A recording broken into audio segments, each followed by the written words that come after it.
कैसे हो आप लोग। उम्मीद करता हूँ आप और आपका परिवार बेहतर और बढ़िया होगा और आपकी यूपी पुलिस की तैयारी बहुत अच्छे से चल रही होगी। आज इसी सीरीज़ में टॉप 30 क्वेश्चन देखेंगे इंडियन कॉन्स्टिट्यूशन, भारतीय संविधान के, जो कि अब तक के आल एग्ज़ाम में सबसे ज़्यादा बार रिपीट हुए हैं। मैंने वो 30 क्वेश्चन यहाँ पर मेंशन किए हैं जो सबसे ज़्यादा बार पूछे गए हैं। तो शुरू करते हैं आज की क्लास। पहला प्रश्न दिया है, भारत की संविधान सभा गठित करने का आधार क्या था। क्वेश्चन में पूछा जा रहा है कि भारत की संविधान सभा गठित करने का आधार क्या था। भारतीय राष्ट्रीय कांग्रेस का प्रस्ताव, कैबिनेट मिशन 1946, भारतीय स्वतंत्रता अधिनियम 1947, भारतीय डोमिनियन के प्रांतीय या राज्य विधान। तो इसका राइट आंसर हो जाएगा cabinet mission plan. Cabinet mission plan कब आया था? 1946 यानी कि 1946 में आया था।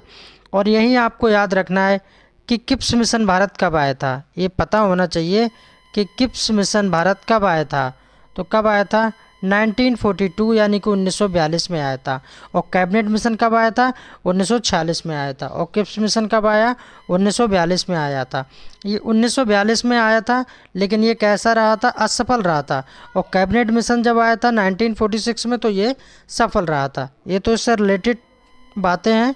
अगर आप चैनल पे पहली बार आएँ तो चैनल को सब्सक्राइब करें एंड वीडियो को लाइक करें और कमेंट करके अपना सुझाव हम तक ज़रूर पहुंचाएं। 2 नंबर क्वेश्चन देखते हैं। भारत के पहले राष्ट्रपति के रूप में डॉक्टर राजेंद्र प्रसाद को चुना गया था। सबसे पहले तो क्वेश्चन यही बनता है कि भारत के पहले राष्ट्रपति कौन थे। तब आपका आंसर हो जाएगा कि डॉक्टर राजेंद्र प्रसाद भारत के पहले राष्ट्रपति थे। और साथ ही साथ अगर आपसे पूछा जाए कि भारत के पहले प्रधानमंत्री कौन थे, तब आपका आंसर होगा नेहरू जी। कौन थे? नेहरू जी। क्वेश्चन में पूछा जा रहा है कि भारत के पहले राष्ट्रपति के रूप में डॉक्टर राजेंद्र प्रसाद को चुना गया था। कहाँ से चुना गया था? निर्वाचन मंडल द्वारा, भारत की जनता द्वारा, संविधान सभा द्वारा या संसद द्वारा। तो किसके द्वारा भारत के पहले राष्ट्रपति डॉक्टर राजेंद्र प्रसाद को चुना गया था? तो किसके द्वारा? संविधान सभा के द्वारा चुना गया था। संविधान सभा के द्वारा। 3 नंबर क्वेश्चन देखेंगे। भारतीय संविधान की रचना में से नियोक्ता में से किसने सर्वाधिक गंभीर प्रभाव छोड़ा? तो गंभीर प्रभाव किसने छोड़ा? ब्रिटिश संविधान या संयुक्त राज्य अमेरिका का संविधान या आयरलैंड का संविधान या भारत सरकार अधिनियम 1935। तो किसने छोड़ा है? डी इस प्रश्न का राइट आंसर हो जाएगा भारत सरकार अधिनियम 1935। 1935 को याद रखना है। और क्या विशेषताएं? 42वें संविधान संशोधन में सबसे ज़्यादा संशोधन किए गए हैं, ये भी याद रखना है। 4 नंबर क्वेश्चन देखेंगे। डॉक्टर भीमराव अंबेडकर ने संविधान का हृदय और आत्मा किसे कहा है? ये क्वेश्चन बहुत बार पूछा गया है, कम से कम 100+ बार पूछा गया है एग्जामों में। डॉक्टर भीमराव अंबेडकर ने संविधान का हृदय और आत्मा किसे कहा है? समानता का अधिकार, शोषण के विरुद्ध अधिकार, संवैधानिक उपचारों का अधिकार, धर्म की स्वतंत्रता का अधिकार। तो किसको कहा है? संवैधानिक उपचारों के अधिकार को डॉक्टर भीमराव अंबेडकर ने संविधान का हृदय और आत्मा कहा है। और साथ ही साथ आपको याद रखना है, आर्टिकल की बात की जाए यानी कि अनुच्छेद की बात की जाए तो अनुच्छेद 32 से 35 तक भारतीय संविधान के हृदय और आत्मा के रूप में कहा जाता है। और किसकी बात की जाए, आपको मिल जाए प्रस्तावना। क्या मिल जाए? प्रस्तावना या कुंजी। प्रस्तावना या कुंजी को भारतीय संविधान की आत्मा कहा जाता है। ये इससे रिलेटेड क्वेश्चन है। 5 नंबर क्वेश्चन देखेंगे। 5 नंबर में क्या पूछा गया है? भारत में दल रहित लोकतंत्र का प्रस्ताव किसने रखा था? भारत में दल रहित लोकतंत्र का प्रस्ताव किसने रखा था?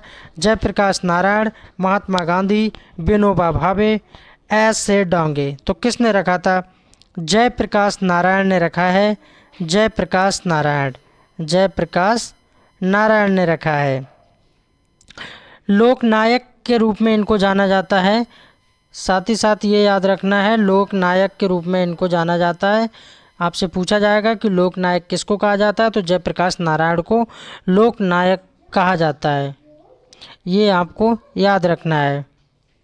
और 1999 में, साथ ही साथ ये भी याद रखिए 1999 में मरणोपरांत भारत रत्न से इन्हें सम्मानित किया गया था, ये भी याद रखिए। संपूर्ण क्रांति का नारा पहली बार किसने दिया था, ये भी इनसे रिलेटेड क्वेश्चन है जो मैं बता रहा हूँ।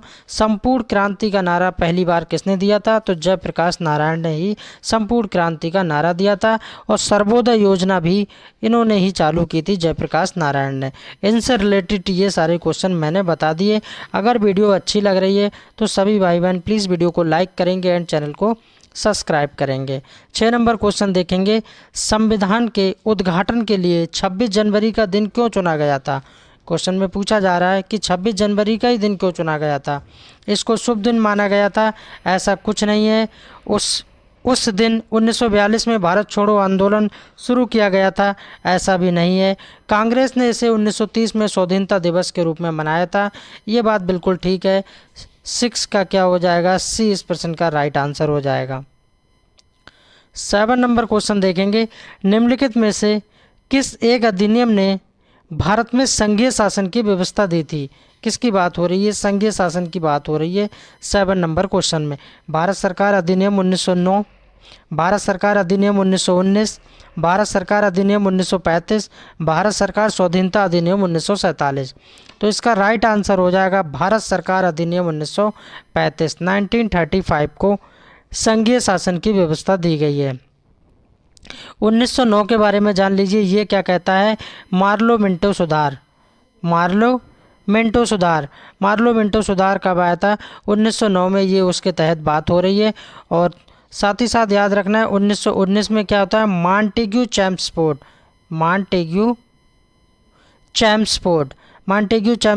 सुधार रिपोर्ट आई थी। भारत सरकार अधिनियम 1919 से रिलेटेड हो गया, मॉन्टेग्यू चैम्प्सफोर्ड, और 1909 से मार्लो मिंटो सुधार। और इस प्रश्न का आंसर हो गया सी, भारत सरकार अधिनियम 1935। 8 नंबर क्वेश्चन देखेंगे, किस अधिनियम के द्वारा ब्रिटिश संसद ने चाय और चीन के साथ व्यापार को छोड़कर ईस्ट इंडिया कंपनी के साथ व्यापारिक एकाधिकार को समाप्त कर दिया था। किसको छोड़कर, बात हो रही है चाय और,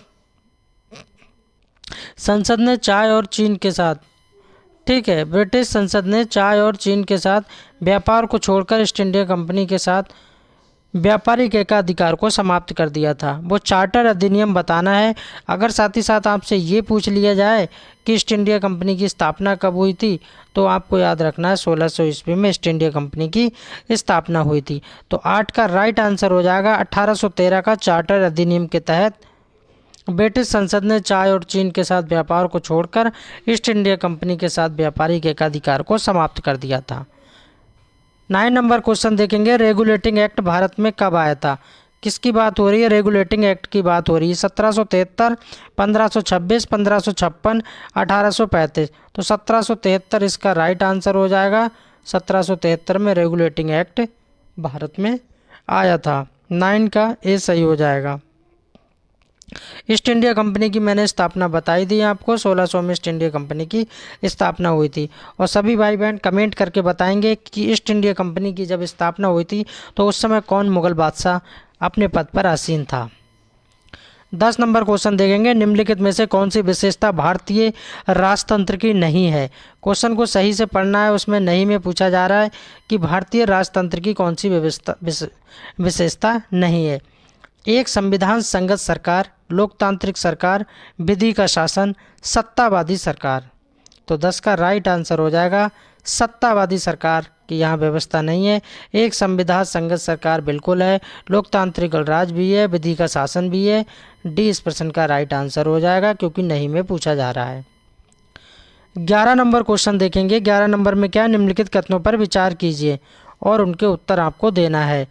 भारत एक लोकतांत्रिक राज व्यवस्था है, भारत एक संप्रभुता संपन्न राज्य है, भारत में लोकतांत्रिक समाज है, भारत एक कल्याणकारी राज्य है।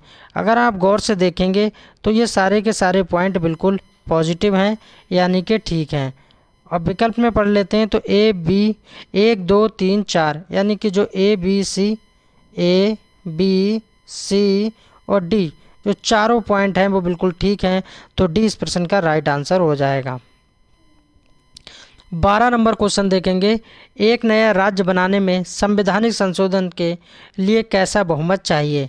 ये क्वेश्चन काफ़ी लोग गलत करके आते हैं, आज के बाद गलत नहीं होना चाहिए। एक नया राज्य बनाने के लिए, जैसे कि सपोज दैट फॉर एग्जांपल मान लेते हैं कि अभी भारत में कितने राज्य हैं, 28 राज्य हैं और 8 केंद्र शासित प्रदेश हैं। हमें एक राज्य और बनाना है, यानी 29 राज्य हो जाएंगे। तो उसके लिए कितना बहुमत चाहिए, वो क्वेश्चन में पूछा जा रहा है। तो कितना बहुमत चाहिए, साधारण बहुमत से एक राज्य बना सकते हैं, ना कि 2/3 ना 3/3, और ये सब गलत है। 13 नंबर क्वेश्चन देखेंगे, किस मौलिक कर्तव्य में कहा गया है कि देश की रक्षा करें और आह्वान किए जाने पर राष्ट्र की सेवा करें। ये बताना है आपको मौलिक कर्तव्य। तो 13 का राइट आंसर हो जाएगा 4। किस मौलिक कर्तव्य में कहा गया है, मौलिक कर्तव्य 4 में कहा गया है कि देश की रक्षा करें और आह्वान किए जाने पर राष्ट्र की सेवा करें। मौलिक कर्तव्य कितने हैं ये पता होना चाहिए। मौलिक कर्तव्य कितने हैं ये पता होना चाहिए। 1976 यानी कि 1976 की बात की जाए, 1976 में 42वां संविधान संशोधन हुआ था। कौन सा संशोधन हुआ था, बार बार पूछा जाता है एग्जाम में कि 42वां संविधान संशोधन कब हुआ था, 1976 में हुआ था। ठीक है, और साथ ही साथ याद रखना है समिति कौन सी थी, तो स्वर्ण सिंह समिति थी। तो स्वर्ण सिंह समिति को याद रखना है। और भाग कौन सा था, यानी पार्ट कौन सा था, तो भाग कौन सा था, भाग कौन सा था, 4 का। आर्टिकल की बात की जाए यानी अनुच्छेद की बात की जाए तो अनुच्छेद कौन सा था, 51 फर्स्ट अनुच्छेद था। मौलिक कर्तव्य कितने थे, 10 मौलिक कर्तव्य थे। अभी वर्तमान की बात की जाए तो वर्तमान में यानी प्रेजेंट टाइम की बात की जाए तो पहले कितने मौलिक कर्तव्य थे, 10 थे। एक बढ़ गया, अब कितने हो गए, 11 हो गए। अब आपके माइंड में क्वेश्चन आएगा ये 10 कब थे, जो मैंने अभी बताया 1976 1976 42वां संविधान संशोधन हुआ था। समिति कौन सी थी, स्वर्ण सिंह समिति। और भाग 4 का अनुच्छेद 51 का मौलिक कर्तव्य 10 थे, अब 11 हो गए। किसके तहत कौन सा संशोधन हुआ है, 86वां संविधान संशोधन हुआ है। अब आपके माइंड में क्वेश्चन आएगा कि ये कब हुआ है, तो 2002 में 86वां संविधान संशोधन हुआ है और इसमें 6 से 14 साल के बच्चों के लिए निःशुल्क शिक्षा के प्रावधान की बात कही गई है। ये थी इससे रिलेटेड सारी जानकारी। 14 नंबर क्वेश्चन देखेंगे, प्रोटेम स्पीकर की नियुक्ति राष्ट्रपति द्वारा भारत के किस अनुच्छेद के द्वारा की जाती है। किसकी बात हो रही है, प्रोटेम स्पीकर की बात की जा रही है। प्रोटेम स्पीकर की नियुक्ति राष्ट्रपति द्वारा भारत के किस आर्टिकल के द्वारा की जाती है। Article 89, article 99, article 98, article 101। तो किसके तहत की जाती है, तो इसका राइट आंसर हो जाएगा आर्टिकल 99 यानी अनुच्छेद 99 के तहत की जाती है। 15 नंबर क्वेश्चन देखेंगे, तीनों सेनाओं का सर्वोच्च कमांडर यानी कि सेनापति राष्ट्रपति होगा, किस अनुच्छेद में कहा गया है। अब एक क्वेश्चन तो आपका यही बन गया कि 3 सेनाएं जल थल और वायु, तीनों सेनाओं का जो सर्वोच्च कमांडर होगा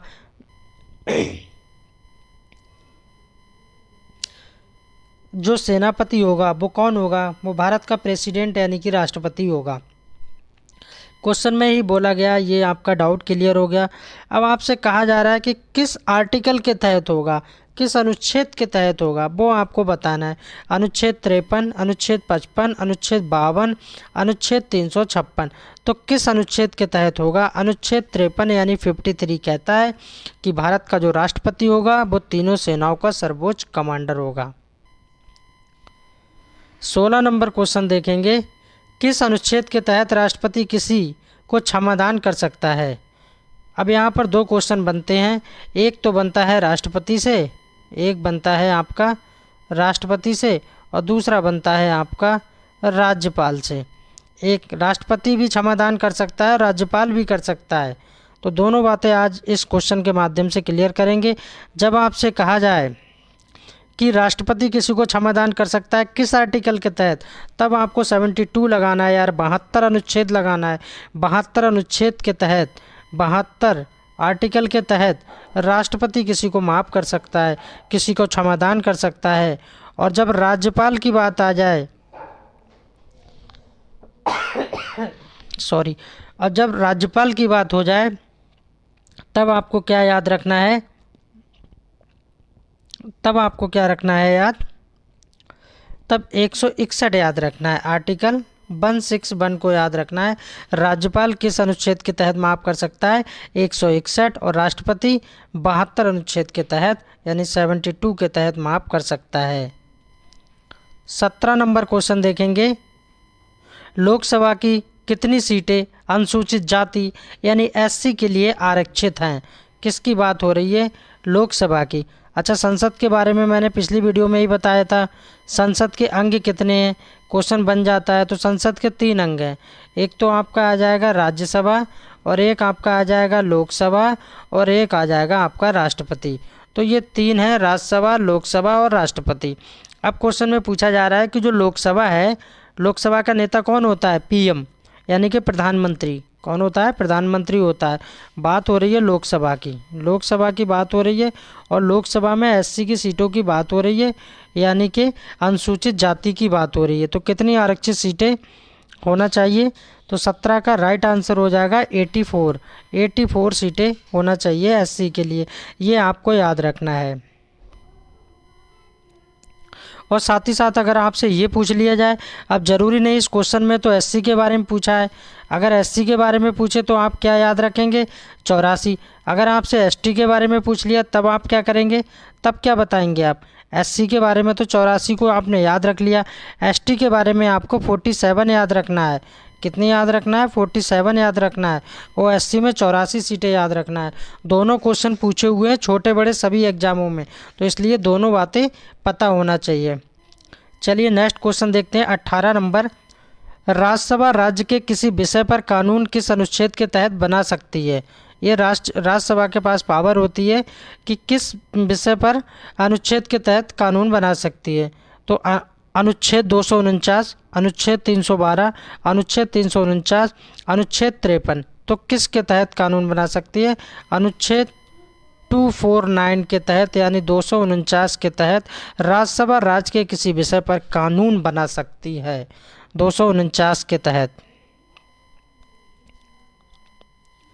19 नंबर क्वेश्चन देखेंगे, इसमें क्या पूछा जा रहा है, किस समिति को प्राक्कलन समिति की जुड़वा बहन कहा जाता है। ये क्वेश्चन कम से कम 500 बार पूछा जा चुका है ऑल इंडिया एग्जाम में, सभी छोटे बड़े एग्जामों में। किस समिति को प्राक्कलन समिति की जुड़वा बहन कहा जाता है, ये बताना है आपको। लोक लेखा समिति, सार्वजनिक समिति, ए और बी दोनों, या इनमें से कोई नहीं। तो 19 का राइट आंसर हो जाएगा, लोक लेखा समिति को प्राक्कलन समिति की जुड़वा बहन कहा जाता है। अगर मैं आपसे पूछूं कि सबसे बड़ी समिति कौन सी है, तब आपका आंसर होगा सबसे बड़ी समिति कौन सी है, सबसे बड़ी समिति कौन सी है, तो आपका आंसर होगा प्राक्कलन समिति। सबसे बड़ी समिति कौन सी है, प्राक्कलन समिति। अगर मैं आपसे पूछूं इसमें टोटल मेंबर कितने होते हैं, सदस्य कितने होते हैं, तो आपका आंसर होगा सर इसमें 30 सदस्य होते हैं। सबसे बड़ी समिति कौन सी होती है, प्राक्कलन समिति, और इसमें टोटल मेंबर 30 होते हैं। बात की जाए लोक लेखा समिति की, तो इसमें सदस्य कितने होते हैं, लोक लेखा इसमें टोटल मेंबर होते हैं 22। लोक लेखा समिति में टोटल सदस्य होते हैं 22, जिसमें कि 15 + 7 यानी लोकसभा से कितने सदस्य चयन किए जाते हैं, 15, और 7 सदस्य कैसे रहते हैं, राज्यसभा से रहते हैं। राज्यसभा से कितने रहते हैं, 7, और लोकसभा से रहते हैं 15। तो 15 और 7 कितने होगा, 22 टोटल लोक लेखा समिति में इस तरह से बनते हैं। और प्राक्कलन समिति सबसे बड़ी समिति है, टोटल 30 मेंबर इसमें होते हैं। 20 नंबर क्वेश्चन देखेंगे, इसमें क्या पूछा गया है 20 नंबर में, अनुच्छेद 88 के संबंध में कौन सा कथन सही है। आर्टिकल 88 की बात हो रही है, मान्यवादी संसद के दोनों सदनों की बैठक में भाग ले सकता है। ये बात तो बिल्कुल ठीक है, भाग ले सकता है। संसद के सदन में मतदान कर सकते हैं, संसद के दोनों सदन को संबोधित कर सकते हैं, वह किसी व्यक्ति के सदस्य भी बन सकते हैं। तो 20 का राइट आंसर हो जाएगा ACD।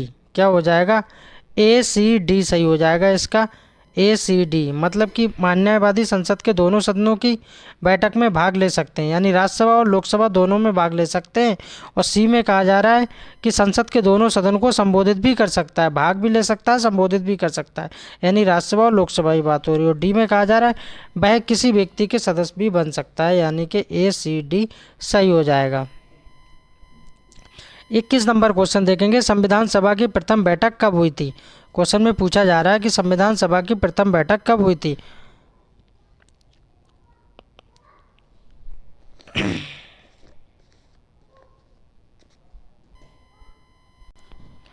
संविधान सभा की प्रथम बैठक कब हुई थी। ये क्वेश्चन मिसप्रिंट है, ये गलत है, फिर भी बता दे रहे हैं क्योंकि ये गलत हो चुका है क्वेश्चन, इसके ये विकल्प हटा देते हैं। संविधान सभा की प्रथम बैठक कब हुई थी, तो 9 दिसंबर 1946 यानी कि 9 दिसंबर 1946 को हुई थी संविधान सभा की प्रथम बैठक। नेक्स्ट क्वेश्चन देखते हैं 22 नंबर, भारतीय संविधान सभा की स्थापना की गई थी। भारतीय संविधान सभा की स्थापना की गई थी, कब की गई थी भारतीय संविधान सभा की स्थापना। 10 जून 1946, 6 दिसंबर 1946, 26 नवंबर 1949, 26 दिसंबर 1949।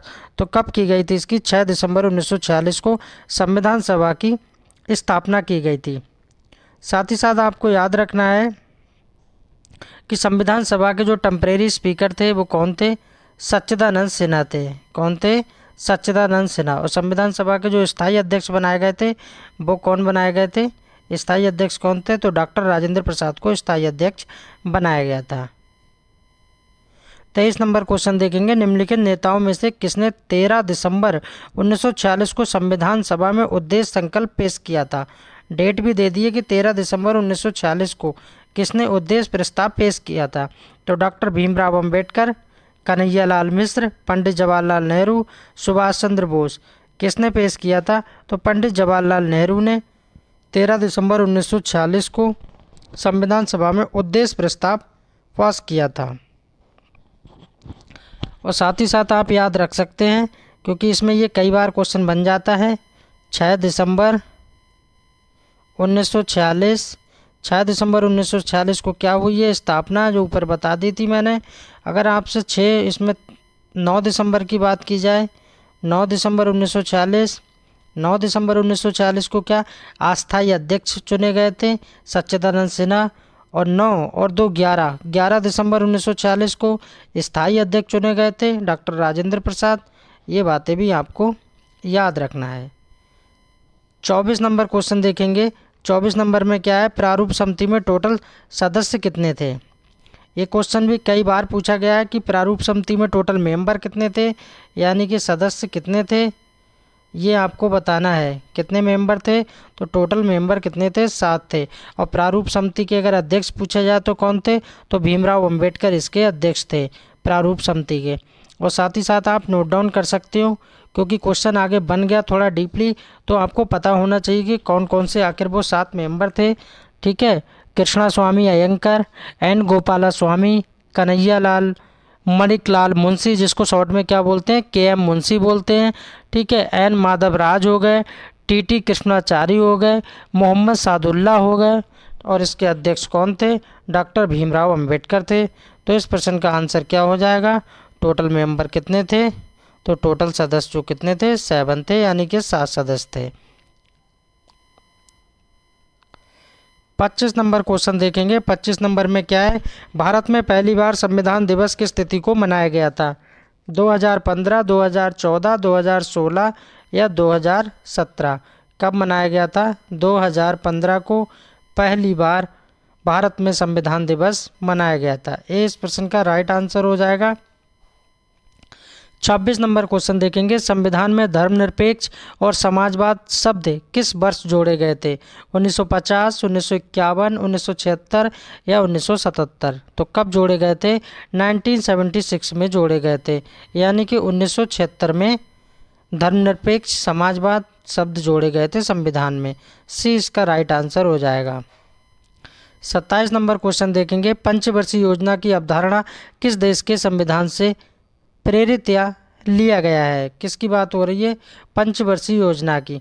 और पहली पंचवर्षीय योजना कब चली थी, 1951 से लेकर 56 तक चली थी पहली पंचवर्षीय योजना।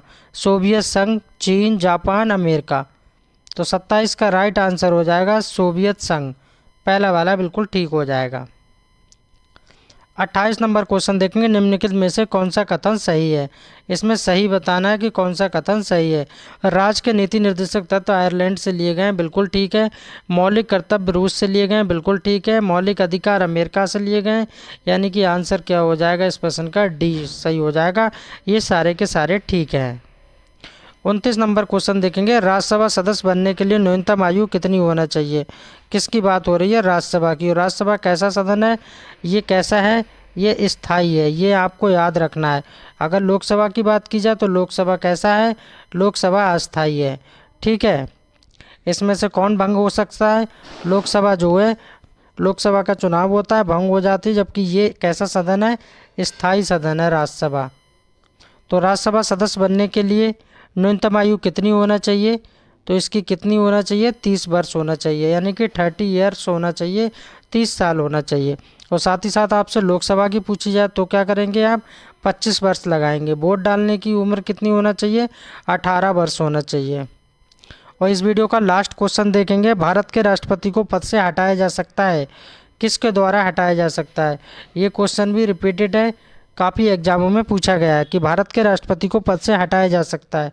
हटाया तो जा सकता है, महाभियोग लगा के हटाया जा सकता है, लेकिन इनमें से कौन हटा सकता है, लोकसभा, प्रधानमंत्री, भारत का प्रधान न्यायाधीश, संसद हटा सकती है। और संसद में मैंने बता ही दिया कौन कौन आता है, लोकसभा, राज्यसभा और राष्ट्रपति, तीनों लोग आ जाते हैं संसद में। तो कौन हटा सकता है राष्ट्रपति को, अब राष्ट्रपति तो खुद ही आ गया, तो राज्यसभा और लोकसभा हटा सकती है। तो भारत के राष्ट्रपति को उसके पद से कौन हटा सकता है, संसद हटा सकता है, ठीक है, संसद ही हटा सकती है। वीडियो कैसी लगी कमेंट के माध्यम से सभी भाई बहन बताएंगे। मिलते हैं नेक्स्ट क्लास में। Thanks for watching, please subscribe my channel.